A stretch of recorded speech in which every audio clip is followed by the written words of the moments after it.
ભાવનગર શહેરમાં 1મી મે શ્રમજીવી દિવસ નિમિત્તે કાર્યક્રમોનું આયોજન કરવામાં આવ્યું હતું। આ સાથે શહેરના જશોનાથ સર્કલથી એક રેલી પણ યોજવામાં આવી હતી। સીટીયુ દ્વારા આજે 1મી મેના રોજ શ્રમજીવી દિવસ નિમિત્તે શ્રમજીવીઓની વિવિધ માંગણીઓ સાથે જશોનાથ સર્કલથી લઈને કલેક્ટર કચેરી સુધી રેલી યોજવામાં આવી હતી અને ત્યારબાદ આવેદનપત્ર આપવામાં આવ્યું હતું। સોમપુરાભાઈ અને કમલેશભાઈને વિનંતી કે ફૂલ ખોલીને ફૂલમાળ આપેલા ચડાવી દે।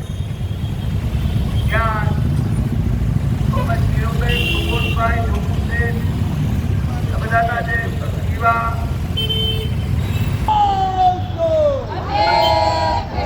राज्य सरकार होश में आओ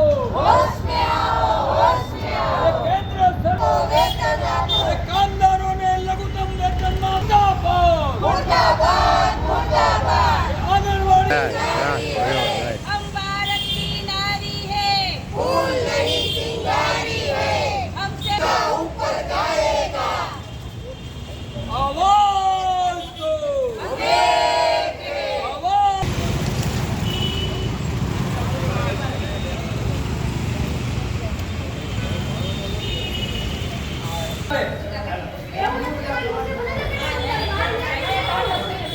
हर वक्त में जाहिर 10 જણા લઈ જાવ ભાઈ એ અરુણભાઈ 10 જણા લઈ જાવ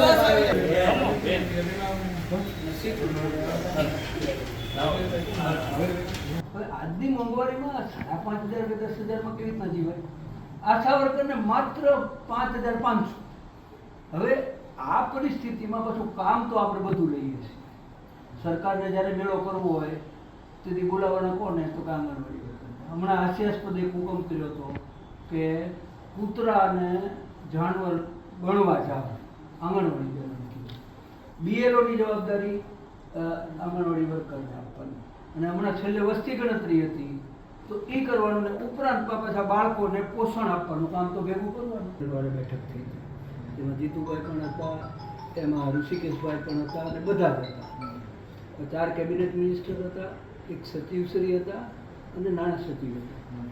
એમની પાસે બધી જ રજૂઆત કરી નાખી છે। આચારસંહિતા હતા એટલે અમે ચૂપ બેઠા।